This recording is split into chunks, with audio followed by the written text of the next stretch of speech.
what was your toughest battle on the Olympia stage where you felt like it could have went either way? Do you remember your toughest battle of you obviously 8-time Mr. Olympia, but do you remember your toughest moment on stage where you felt like maybe, the other guy is winning? Did you ever have that moment? I never had that moment. Okay. Because I don't say it to brag or to boast. My goal was always to try to be better than the Lee Haney of the year before. So I never looked at, I hear some people say, well, you competed against so and so. No, I never competed against so and so. I've always competed against me.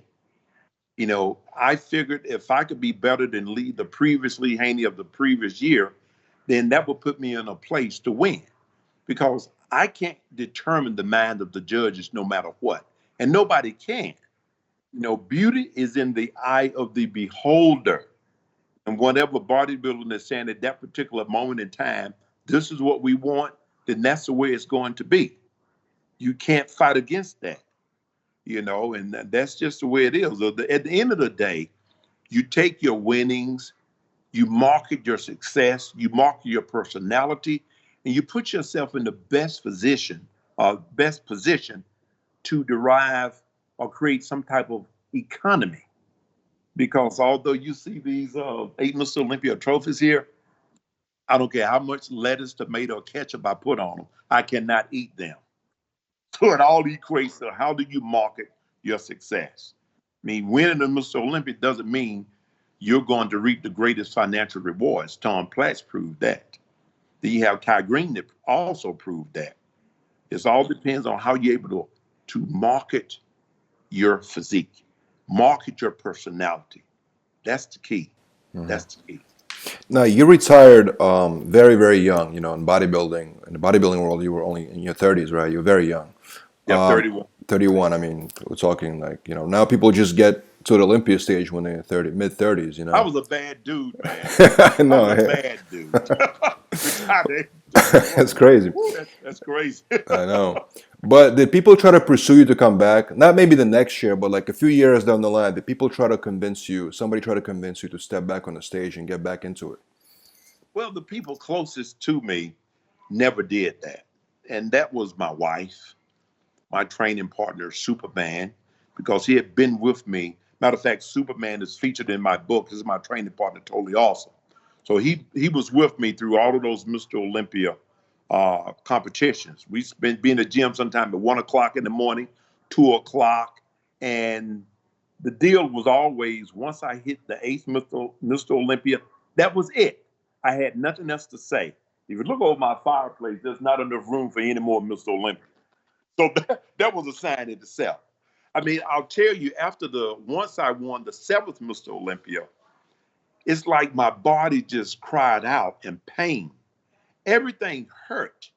And I was in doubt at that particular time if I would be able to physically train for another Mr. Olympia. I had torn anything. It's just the whole body ached.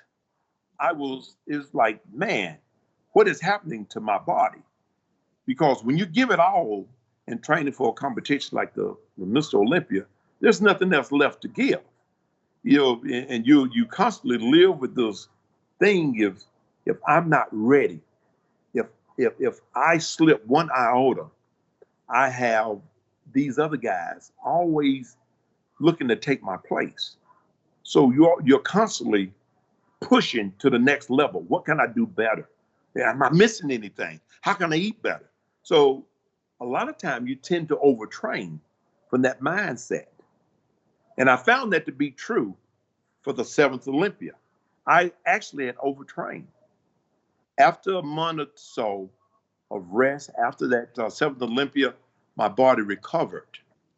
And my training program that I then decided to use from that point, which I talk about in my book, Totally Awesome, is the on three, off one. Where that happened in the past, I would use the three on off one all the way up until the last 6 weeks before the show. Then I would go to the straight six. Mistake. It did not give my system enough time to recover. So in fact, I was overtraining. The last Mr. Olympia, for the very eighth one, I stayed with the three on off one. and I never got tired.